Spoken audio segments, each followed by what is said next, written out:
three people who can stop a car, according to the Traffic Act, Section 52.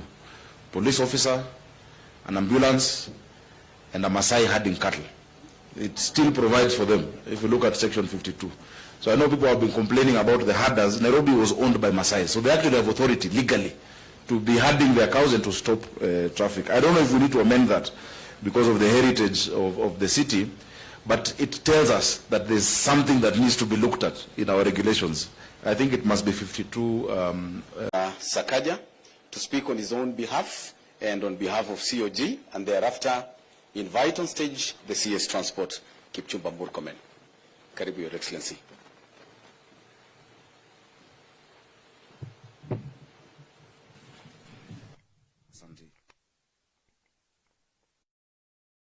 President of the Republic of Kenya, Waziri Murkomen, Waziri Machogu, PSs who are here, Balozi, EU, and the entire team, members of Parliament.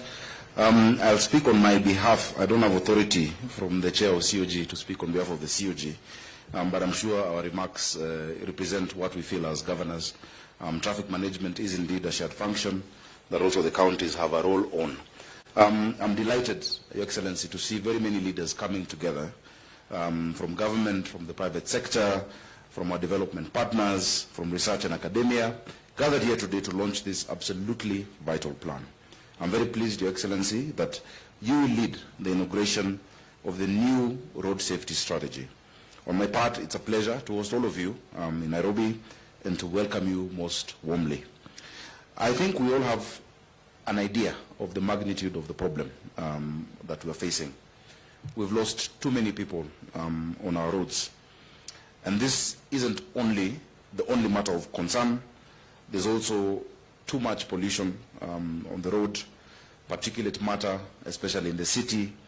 Children are coughing, going to school. And due to these respiratory illnesses, it actually accounts for 20% of the disease load, Your Excellency, as per the 2023 economic survey done by the Ministry of Planning.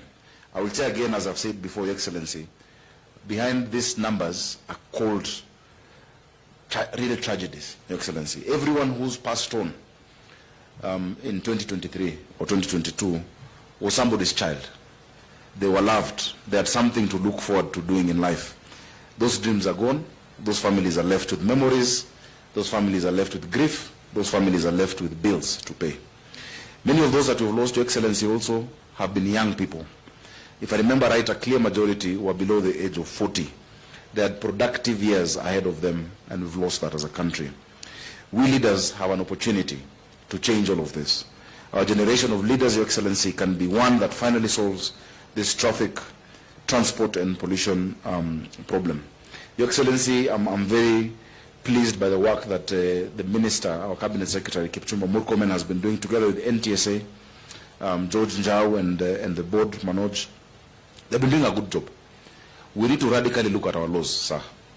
The Traffic Act that we have was first passed on the 11th of November 1953, Your Excellency, and commencement date was 1st January 1954. It still has some relics of the history of this city.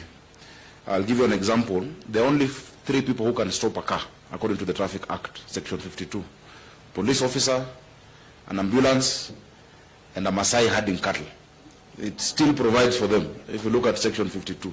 So I know people have been complaining about the herders. Nairobi was owned by Maasai, so they actually have authority legally to be herding their cows and to stop traffic. I don't know if we need to amend that because of the heritage of the city, but it tells us that there's something that needs to be looked at in our regulations. I think it must be 52(4) of that act. Your Excellency, all the rules that are required are known to all of us. Section 60 of the same law prohibits more than 1 pillion passenger on a border. It's clear. The law is there. The police know the law. We know the law.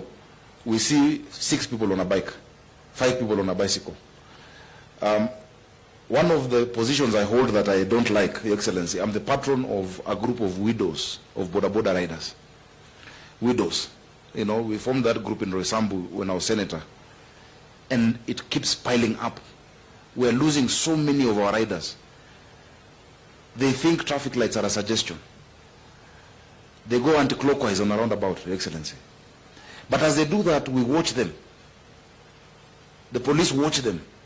And we wonder why these numbers are high. I don't think there's a need for much more, than we already have within our legal, frameworks. The laws are clear. Let us just have the shared responsibility to do what is needed to be done. A few months ago, I think it was in February, I was meeting the Matatu Karagasha in your team, the Matatu corridor representatives, S. Mudeu, as I always meet them, Excellency. And before that meeting, I called George and asked him to give me the statistics of road accidents. He said first Nairobi is highest. But the cause is that in many of our Matatu termini, there are wines and spirit shops. The drivers and touts, as they wait, isn't it? Forward circle, my friend.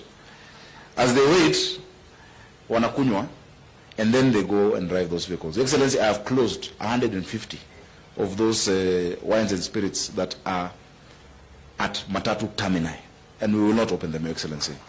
We can have them operate elsewhere, but I have closed them. If you go to the back streets of the CBD, if you go to country bus, you will not find them anymore. And so ukiskia nduru, please usinipigie, ni kitu mzuri nimefanya, Your Excellency, because we cannot lose lives in that manner. And many of them, Your Excellency, when you give an off license for a wines and spirit, the off license means that somebody can buy and go with it home to have their drink, and they don't want to go to a bar. What happens? They introduce one seat, then there are two bus stools, and it becomes a full-fledged bar, and we've had too many of those. So we've closed them down, Your Excellency, to make sure that we have road safety in our county. We're working with the NTSA to make sure that all the border riders are in circles, just in the same manner that matatus are in circles. If they're not in circles, we will not be able to regulate. And a lot of the accidents are happening in that sector. I'm glad, and I can see some representatives here. Many of them you will find today with the reflectors that show this person is from this part of the city, is from Kayole, is from Dagoretti South, and they operate this route. This is their number. And we've seen more safety coming out of that, Your Excellency. Your Excellency, additionally, we look forward to being part of implementation of this plan. We are grateful that you have supported us as counties and as Nairobi County. We're looking forward to the ITS system being rolled out, the integrated traffic management system, so that we can now implement the sport fines. I saw Waziri Murkomen speaking very well on Citizen TV the day before yesterday, and thank you for mentioning the work that we're doing together. In Dubai, the entire police department is funded by fines. There's no budget. The fines. We did a study, and I'm sure if Kura was here, I've not seen Kura. They tell you, yes, Engineer Kinoti is there. Engineer Kinoti did the study with the Koreans, I think. From the junctions that you see along Kileleshwa, Lavington, coming up to Ngong Road, where there are those cameras, if we find somebody, just 3,000 shillings, Your Excellency, for those contraventions. And I'm glad George has the Mpesa number of everyone who has a number plate in this country, and we can take it directly. Each of these junctions will give us 1.5 billion shillings, Your Excellency. But 1.5 billion shillings times the number of junctions we're doing, depending on the period of time, can be able to fund road safety, can be able to fund our police and our vigilance on the roads. So I hope that we can move along with that. The issues between the court and ourselves on how that then is utilized is another story. But let us be able to protect our people. A life lost by an accident is almost wasted. People have struggled through their lives. They have gone to school. They have dealt with health care, and then a drunkard just hits you and you die. It's really the worst way to lose our people. So, Excellency, with those many remarks, I want to assure you, and I know it is the position of the Council of Governors, we're ready to support in implementing measures that will ensure there is safety on our roads and that we can preserve the lives of our people, so the statistics that we've been seeing can start going down and that we can make more use of these productive people of the Republic of Kenya. Thank you very much, Your Excellency. Allow me now to invite my brother, the CS of